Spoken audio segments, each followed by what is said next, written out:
with Andy Woodman after the 2-2 draw with Walsall. And I'm going to make this one quick because the whole dog and their family have wanted to speak to you after that one. So, first things first, though. But looking at the game itself, that's 3 back-to-back midweeks now, where Bradford, Doncaster, and now Walsall. And Andy, I'll be honest, we haven't looked out of place against any of the top 3. So, what's your reflections on that? Well, my reflection is, I hope your comments and your the love of Bromley, what's it called? From Bromley with Love. Bromley with Love. Sorry, my apologies, because I do read it and I do think you write it really well.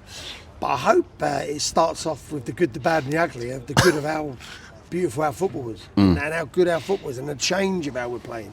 And we had to play a certain way to get out of that league. And we're progressing as a team and we're evolving as a team. That's not to say we're going to have 700 passes, but I think we play a brand of football that goes unnoticed sometimes, and it's an exciting, attacking, energetic football. And I thought we played some really good stuff today.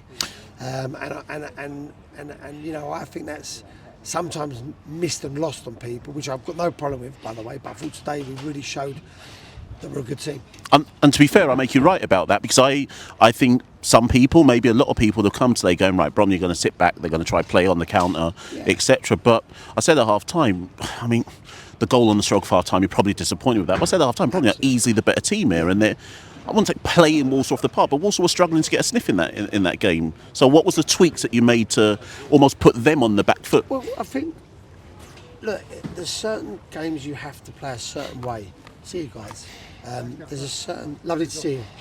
There's certain games you have to play a certain way, and there's certain times you have to play a certain way. We've worked hard to get ourselves in this position, and it's now time to sort of free him up a little bit. And I see him working and training every day. I see the patterns we do. I see the keep balls we do. I see how, and we're just trying to evolve. And we can't evolve too quickly, and we can't evolve too far, because we all of a sudden then think we're a really good team. But we've got to get the balance right of when to spin a team, when to play to feet, when to spin a team, when to play to feet, when to hit the diagonal, when to get hold of it, all of those things. And we are, tonight I thought we got it right all over the pitch, with all our decision making. Sometimes you have to hook a ball on, you're under pressure, you can't play the ball all the time. But sometimes we got it down and played, and I thought I was really impressed with all our decision making tonight. And I was impressed with the bravery of the team to go and execute it, and that's what I want to encourage them to do. A few weeks ago, you said to me that you don't see Ben Thompson as a 4 or a 6. You actually think he should be playing further forward. That's his 5th goal of the season, actually second top scorer in the team. And I guess that's just further evidence to you that he should be more involved higher up the pitch. Absolutely, he's a quality player, Ben. He's a burst of energy. He's got quality and abundance. He jumps higher than people give him credit. He's all over players, and if it falls to him, you know he's going to pull the trigger. And I've always seen him as a player up the top of the pitch. I've never seen him as a 4. I played him as a 4. A little bit probably blinkered with that in my own decision making at early doors, but and also circumstantial. You know, we had Ash was out for a bit, so you know I can't really just say it's just that. But he's a fantastic player. You know, he's a fantastic player, fantastic lad, and we're blessed to have him.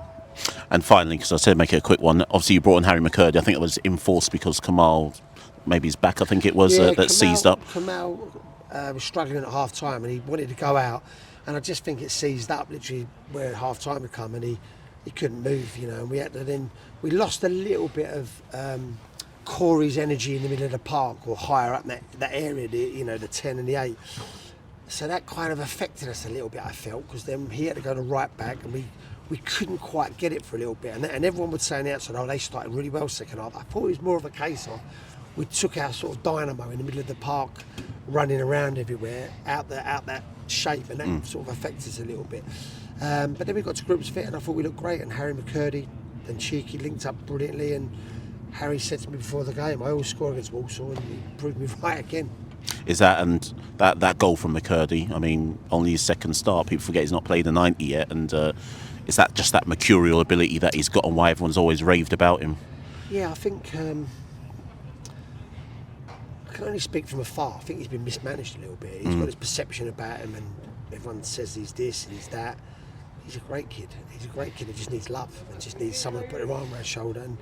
And when from my experience of working with players, when they're mavericks, you've got to give them a little bit of rope and let them be mavericks. If if you keep sort of like suppressing them, they're not gonna enjoy their football. They're not gonna enjoy their moments, and then they're gonna start thinking, oh, I can't do this because the manager. Go and do it. Go and do what you're good at, and he done that tonight. Thank you, Andy. Much appreciated. Thanks. Cheers.